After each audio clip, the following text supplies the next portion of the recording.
kejadian 5 lukisan karya pelukis Yos di Galeri Nasional oleh perintah mantan vokalis band Niji Giring yang kini jadi orang kepercayaan Ketua Umum PSI Kaisang Pangarep sebagai Wakil Menteri Kebudayaan Fadlizon membuka tabir hubungan Jokowi dan Prabowo.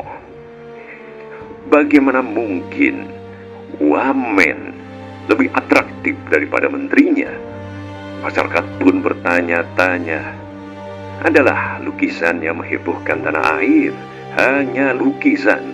Tapi ini bukan sembarang lukisan. Pelukisnya juga dikenal sebagai seniman yang keras kepala, Yos Suprapto.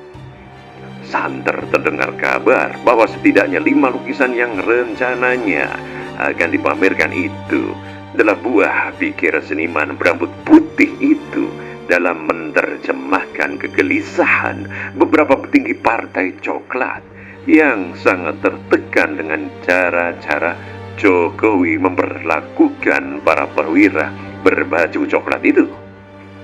Jokowi dan keluarganya memaksakan berbagai kehendak melalui si coklat.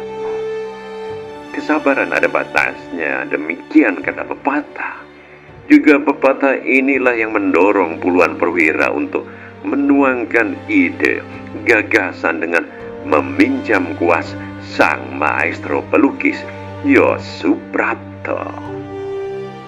Maka lukisan dengan tema berbagai penyimpangan yang dilakukan oleh Jokowi pun jadi pameran siap digelar. Tetapi keburu tercium oleh putra Jokowi yang juga jadi Ketua Umum PSI, yaitu Kaisang Pangarep. Panas telinga Kaisang melihat sindiran sarkasme kepada bapaknya. Perintah meluncur saat itu juga kepada Kapolri dan juga Tito sang Mendagri. 2 orang kepercayaan Jokowi yang ditanam di kabinet Prabowo itu menyarankan Fadlizon, sang Menteri Kebudayaan, untuk bertindak dan melarang pameran pelukis Yos Suprapto. Fadlizon menghubungi Presiden Prabowo yang sedang di luar negeri. Melalui Mayor Teddy, Prabowo menolak membredel pameran itu. Presiden mengembalikan putusan kepada Fadlizon. Fadlizon tegak lurus dengan Presiden Prabowo. Menurutnya, ekspresi seni tidak harus disikapi berlebihan. Selain itu, pasti dia akan berhadapan-hadapan dengan kekhawatiran banyak seniman yang sebulan terakhir baru ia dekati di berbagai forum. Melihat situasi yang demikian, Kaisang memerintahkan Giring Niji yang adalah mantan ketum PSI itu. Ancaman menarik Giring dari kursi wamen membuat Giring jadi kalap.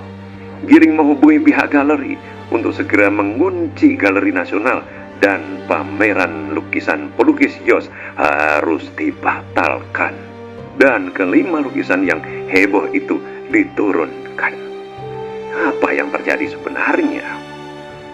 Masyarakat awam hanya heboh soal pembredelan. Cerita terpendamnya adalah ini semacam perlawanan beberapa petinggi partai coklat yang sadar, yang didukung oleh faksi elit pendukung Prabowo terhadap arogansi Jokowi dan anak-anaknya yang berkesan malah merecoki pemerintahan Prabowo. Mendengar Prabowo dan Fadlizon tidak mau membredel pameran lukisan yang melambangkan dirinya, Jokowi tidak tinggal diam. Hanya berselang jam dari hiruk pikuk soal lukisan Jokowi, ada kejadian yang menarik.